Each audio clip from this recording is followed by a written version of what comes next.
Welcome back to Inside Boxing's Throwdown. My name is Steve Johnson. This is our second segment, and I'm right here at the Denver Boxing Academy in Denver, Colorado, speaking to amateur boxing prospect, Misael Lopez. Misael, in the second segment, I want to talk about a little bit about how you feel about boxing itself. Now, I know all you young guys have your favorite boxers. I don't want to start with your favorite boxer. Now, I want you to talk about when you were a little kid. Who was the guy that you saw as your idol, maybe that you try to copy some of his technique or whatever? Just let's talk about your boxing background. I would say just watching a lot of fights with my dad, going through fights and stuff. I gotta say one of my favorite fighters was probably I like watching Chavez a lot. As a kid, Chavez Senior, I think he's phenomenal, man. I always loved watching him and trying to learn as much from him. I like watching a lot of Cotto as well, man. I like his combinations. I always loved watching him a lot. So those are two fighters I really looked up to coming up. I used to watch them a lot and try to learn as much as I could from both of those fighters.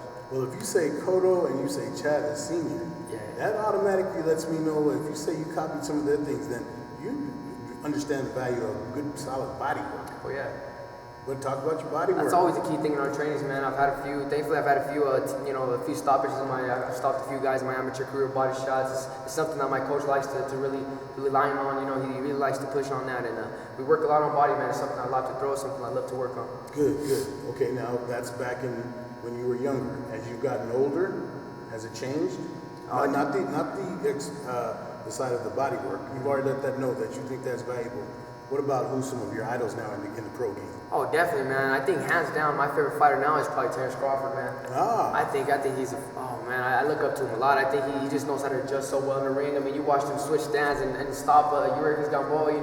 I think he's a great fighter. I love watching him and learning from him, and I think he fights really well, man. I like watching. That's probably my favorite. That's definitely my favorite fighter right now. And you know what? I'm sure Terrence will like hearing that. He's right next door here in Omaha, Nebraska. So I was fortunate enough to go see Terrence fight. And not only that, you know what, Misael? Just so you folks know, one of the things that I find most attractive about Misael is his humility.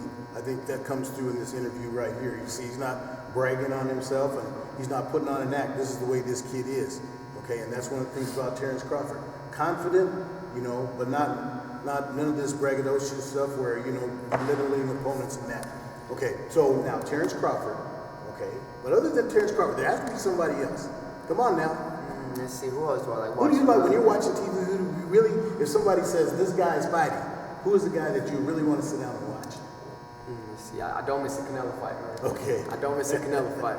Is that part of your Mexican heritage? Oh yeah, definitely, man. I'm not gonna lie to you. It's definitely part of my Mexican heritage. I love Canelo. I love watching him, man. I think he's a great he had a loss against Mayweather, but look at who, you know what I mean? And I think he learned a lot from it. I think he's gonna come back and keep doing what he does, man. I mean, he definitely did it in this last fight, so that's somebody I look up to a lot. He's a young champion. I look up to him. Good. Now, possibility of Canelo, well, it's not a possibility. Probability. I think it's already signed. We have Canelo and Cotto. That's going to be two of your guys together. How do you see that coming out? I think Cotto, a lot of people want to say he doesn't have it no more. I think Cotto's still at his top. I think Cotto still has it, man. I think it's going to be a great fight. I think Canelo might come out with the win, but I don't think it's going to be an easy ride for him. He's going to have to fight, He's going to have to stay in there with him, and I think they're going to bang out, man, honestly. Another bang out. Oh, they might, definitely. You know that fight that Canelo just had with James Kirkland? That was a war. Oh, yeah. And as you saw, Canelo was a little trouble in that first round because Kirkland's not an easy out. And I agree with you. I think a lot of people think that Canelo doesn't have it anymore. I think he does. I expect to see a great fight myself. Okay. Now, we've talked about some of the guys that are coming up. Let's go back and just real briefly, let's talk about, we have a tournament that's coming up. We're going to get into it a little more in our third segment, but I want you to talk a little bit about how you feel about going to California and participating in this World Amateur Boxing Tournament. Okay. How you feel about it? I feel about it. I think this is probably the greatest opportunity in my career so far, man. I think this is going to be great for me. I think we've been training hard for it. I haven't been able to do a lot of these big tournaments, due to the rules and due to the stuff that the non-status can't advance. So this is going to be great for me, man. I'm excited to talk about it. I'm excited to talk to you about it, man. I'm really looking forward to this fight. I'm ready for it, man. I think we've been training hard for it. We're working really hard, and I'm ready for it. Good. Okay, we're going to end this second segment, and as we just told you, when we come back in the third segment, Misael's going to talk specifically about his opponent and about this Indio, California tournament that's this weekend, the Desert Storm World Amateur Boxing Championships, where he'll be fighting in the championship bout. Stay tuned. We'll be right back.